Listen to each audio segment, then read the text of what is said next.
Hey, what's up? I got some more lore content for you guys. So I wanted to make a short crafting guide for new players in order to smoothly transition into Legends of Runeterra with powerful decks right from the get-go with their limited wildcards. I'm going to talk through each region, who the strong champs are, what cards you should try to craft ASAP, and even what cards to avoid. With that, let's get it. I'll start with Shadow Isles, because it's my best and most comfortable region. Since I hit top 50 Masters with Mono SI, I think this is a natural place to start. The best champions in Shadow Isles are without a doubt Ayyy and Hecarim. I rank them both at S tier in my tier list video with 100% confidence. They're extremely powerful both by themselves and with other supporting cards around them. For units, I recommend going for Hapless Aristocrat, Arachnoid Horror, and Frenzied Skitter for spider synergies. They're very good with Ayyy and create a strong early game for any Shadow Isles deck. I also recommend Mistwraith and Wraithcaller if you're playing Mono SI. And finally, pick up 3 Rekindlers. He combos with Hecarim incredibly well. Try to avoid the Ephemeral and Self-Destruction units, which are things that kill allies in order to do something. Both of these archetypes are underpowered right now. They need some support cards in order to become as viable as the other cards. For spells, you're going to want Mark of the Isles, Black Spear, Glimpse Beyond, and Vile Feast. These are staple and versatile cards that you can throw into anything and do well. Box, Grasp, and Withering Wail are all honorable mentions, but not must-haves.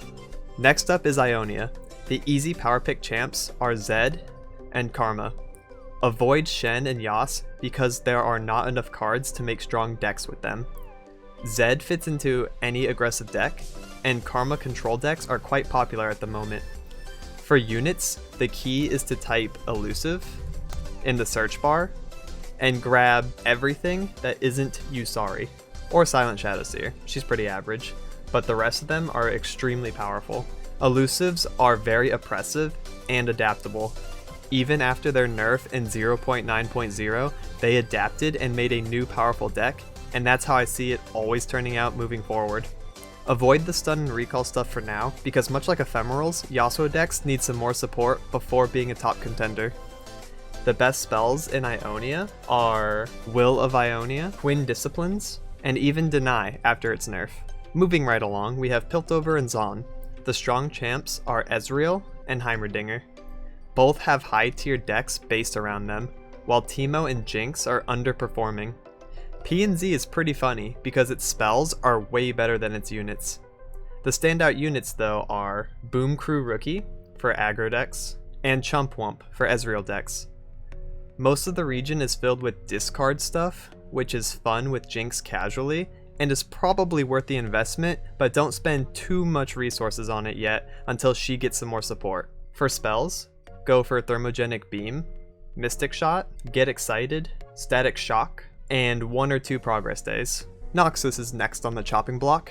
The brother duo of Draven and Darius are very strong, while Katarina and Vlad feel lackluster. There are lots of aggressive cards that are really good in this region. Legion Rearguard, Legion Saboteur, Precious Pet, House Spider, Legion Drummer, Grenadier, Triferian Glory Seeker, Reckless Triferian, and Crowd Favorite all have places in powerful decks. For spells, Elixir of Wrath, Brothers Bond, Culling Strike, and Might are must-haves in various Noxus decks.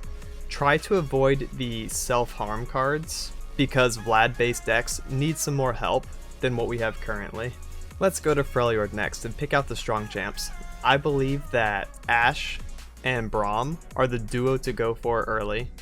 They're easy inclusions to most Freljord decks, and Ashe is super intuitive to play around. Anivia and Tryndamere are both good in control decks as well, so shoutouts to them. For units, you're going to want to invest in Omenhawk, Avarosian Sentry, Iceveil Archer, Avarosian Marksman, Rhymefang Wolf, Babbling Bjergsen, Bull Elnuke, Avarosian Hearthguard, Rhymetusk Shaman, and Troop of Elnukes. Some decks utilize They Who Endure and She Who Wanders, but I don't think they're as staple as the cards I mentioned. For spells, you'll want the Frostbite package of Brittle Steel, Flash Freeze, and Harsh Winds. Also, pick up Elixir of Iron and Avalanche. If you're playing War Mother's Control, make sure to grab this card as well. And finally, we arrive at Demacia. Lux and Fiora should hold priority for your pickups depending on what deck you want to craft, but Lucian and Garen are both decent champions for board-centric Demacia beatdown decks. Good units include Cytherea, Fleet Feather Tracker, Bright Steel Protector, Vanguard Defender, War Chefs, Laurent Protege, Senna if you have Lucian, and most elites if you plan on running a mono Demacia elite deck. The spells worth picking up though are Radiant Strike, Single Combat, and Standalone. The barrier cards are also really good for Fiora decks.